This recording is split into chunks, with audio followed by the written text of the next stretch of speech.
Hello, ladies and gentlemen. Welcome back to the Lions Den podcast. I'm your host, Dan Stone, and I have been away for far too long, so I sincerely apologize. To make an extremely long story short, there have been a ton of changes in my life, to say the least. Um, I've started a new job. I live in a new area.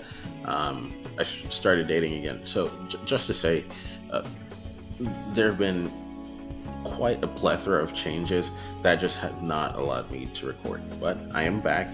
Um, Regarding the kinds of content I'll be looking to make moving forward, I would like to resume talking about One Piece.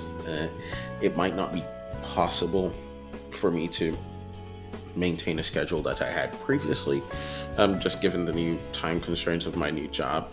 And so it may be difficult for me to get chapter reviews out in a timely manner. I may just do a long form chapter review kind of video on the weekends moving forward, just so that I can continue to maintain my mental and physical health. Um, while I juggle all other sorts of responsibilities. I can give a more personal update if people really care. If no one cares, I just won't do it. It's not, you know, wouldn't really accomplish much. That being said, on to the topic for today. Sure, you saw the title of the video. There's so many things because I've been gone for so long, right? There's so many things I could have talked about. And just even what's happened recently. I could talk about the election. I could talk about the Jay-Z allegations of him being a PDF file with P. Diddy. I could talk about the Haktua crypto scam, which I'm sure I will at some point, or Brett Cooper leaving the Daily Wire. There's just so many things I could have talked about, but I think obviously the thing that's dominating the news cycle right now, of course, is Luigi Mangione. I'm hoping I'm saying that correctly. I think that's the Italian spelling or pronunciation. Maybe it's just Mangione. I'm gonna say that interchangeably. The United Healthcare CEO killer. Yes. So I'm sure everyone knows who this guy is. That's probably why you're watching this video. I don't have a big enough presence for you to stumble upon this. So, but for those who don't really know, of course, he killed the United Healthcare CEO in New York. I believe, according to the video I saw, he shot him in the back of his head and moved on. Now, he was caught, I believe, either today, well, as a recording this on the 10th, I think today or yesterday, he was caught because he was eating at McDonald's, funnily enough, and someone tipped off NYPD, right? It's and there's been a ton of discourse, right? You go on Twitter, there are large swaths of people that are essentially praising this guy as a vigilante, right?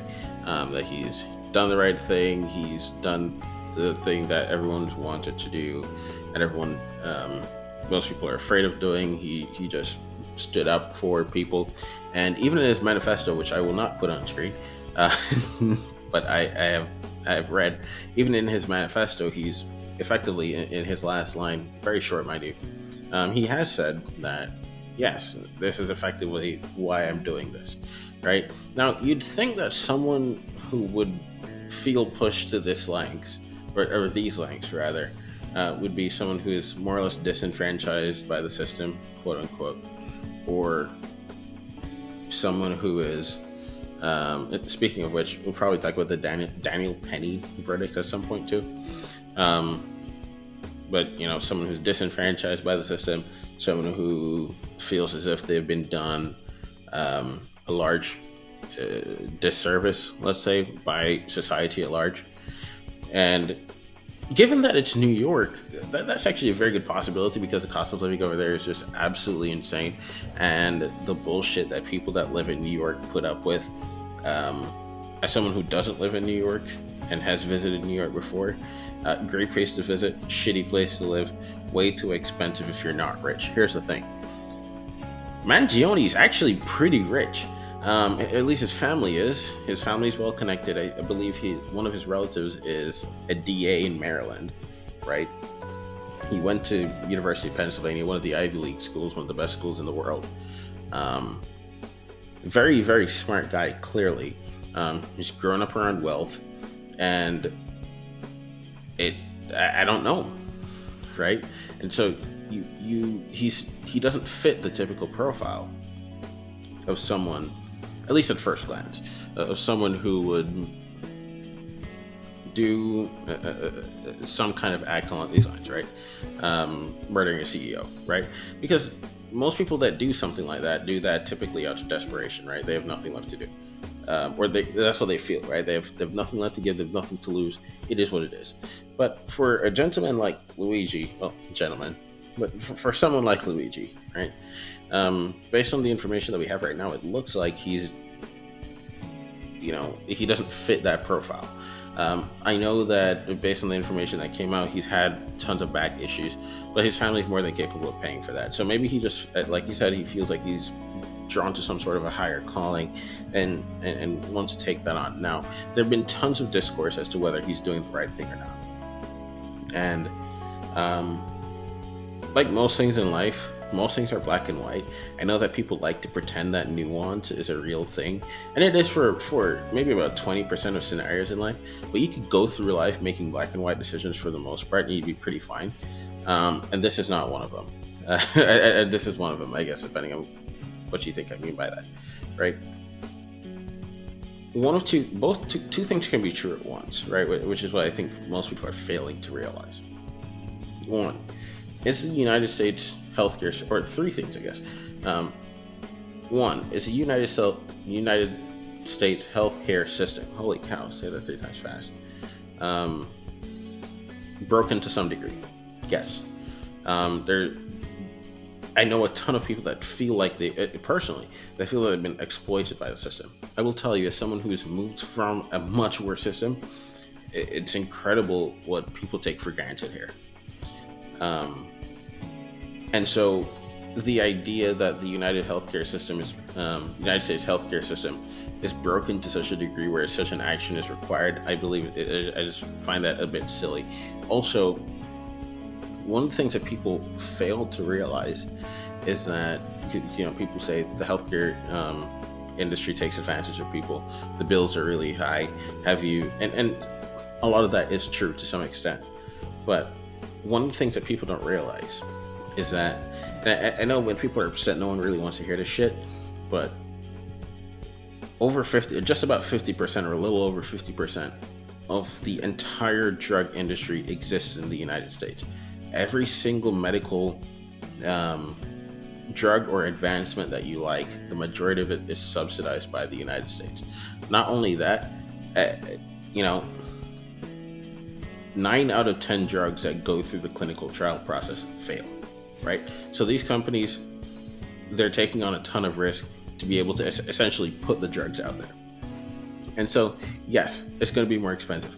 Also, the reason why it's also more expensive is because we're footing, and when I say we, I mean people that live in the US, are footing the bill for that for all the other countries. So yes, it's going to be super expensive, right? So on one hand, and so that's why I said, two or three things can be true at once, right?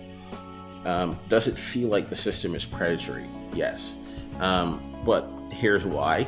It's just built into the cake. There really isn't a scenario, unless you want all the other much of the rest of the world, quote unquote, to start pulling their weight in that regard, then that shit probably won't change. Here's the other thing though. Killing the CEO, it does change something. Which is funny, because I think like right after the shooting, one of the other CEOs was like, yeah, or bad, we'll change it. And people do things when they're afraid for their life. That is temporary, though. And even if it does work, it doesn't make it right. The ends almost never justify the means, because there has to be some kind of limiting principle. And to that point, I'll also talk about the girl. I don't tell you, there's so many things I want to talk about. I'll also talk about the girl that slept with the 100 guys and what that means for society. And I think I said the Daniel Penny trial as well. Right. But we have to remember that most of these situations do not end well. And in a lot of the situations, everyone that's calling for revolution, things like that, is always important to remember that historically, the people that started the revolution die first in the revolution. So, and also they usually don't work out in favor of the people. You can look at all the examples that we have now, whether it's Mao or Stalin or Lenin, from about 100 or so, or just about 80 to 100 years ago. Things almost never work out the way that you intend them. We have to maintain a limiting principle as a people, as a country. Now, I feel that the Rubicon has already been crossed, the die has been cast. It is what it is. But, and maybe I'm just speaking into the wind here. Who the fuck knows? It is what it is. But I just thought it was really interesting. And so I will turn it over to you guys, I guess. What do you think about the shooting? Do you think that he did the right thing? What do you think about the U.S. healthcare system? Do you think it's as bad as people make it out to be? Do you think that it's good? If you have experience in the U.S. healthcare system, what's been your experience? I would love to hear it. Any opinion is welcome. Any healthy discourse is welcome. But yeah, that's all I got about the healthcare CEO killing. Hopefully that can stop, and at the same time, hopefully people will feel like they have other avenues to have their voice heard other than this. But until then, the funny thing about that is I don't even remember what my outro used to be, and I'm not gonna go back and look at the other videos. So I think it was, I don't remember what my outro is. So I'm just gonna tell you guys to be safe, keep your claws sharp, stay in the hunt, and we'll talk next time. Goodbye, guys.